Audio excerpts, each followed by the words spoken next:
Hi everyone, it's Linda and Michelle, and we have a movie review for you.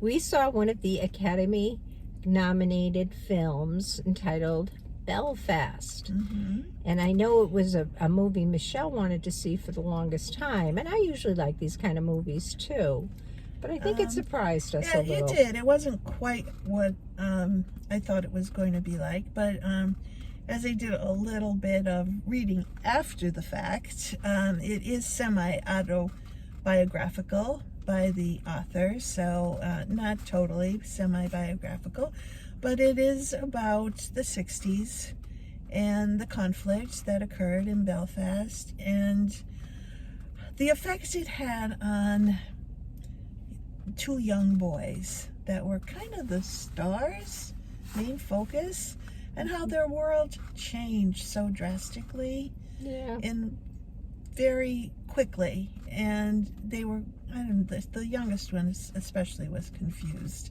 as to why things were happening. Why were people fighting with each other over religion? And it was set in the 60s, of course, and it was you could see it started with the carefree days of the 60s, kids playing out in the street, playing ball, running around with their friends, just having a good afternoon, right? And then you watched that change, and quickly everything changed. There was shooting going on. There were tanks rolling through the streets. They were blocking streets. There was a lot of hate in the air among the people who totally were neighbors forever. And just the disruption that happened in their families during this time. Honestly, I found it to be very slow moving, and most of it's in black and white. I didn't really like the movie. I didn't.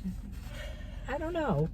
I liked it more on reflection than I liked watching it, I think, as I thought about what that whole situation was during that time. And you never think about you think about the fighting and all that kind of things, but you never think about the personal relationships of families and how all of that got so disrupted and changed.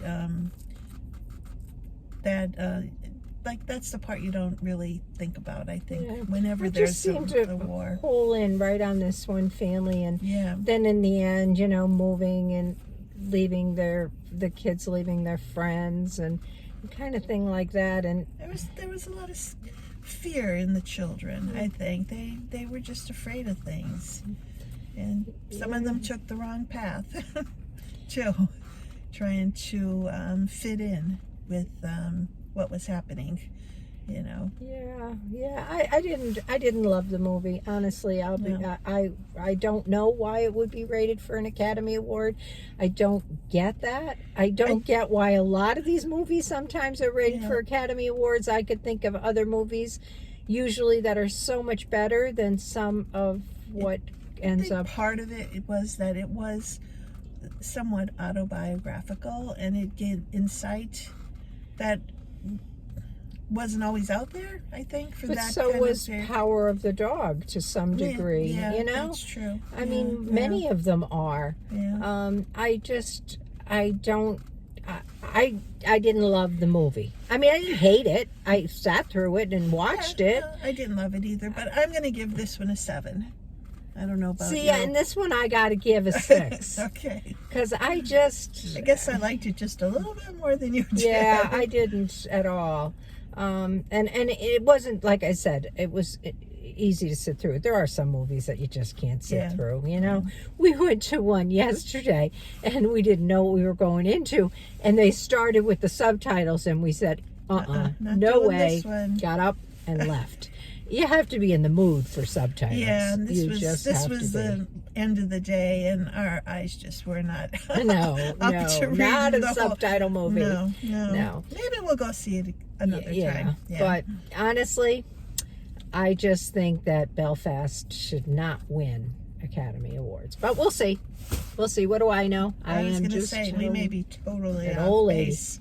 Yes. All right. Nice chatting with you. We'll catch you again with the next one. Bye.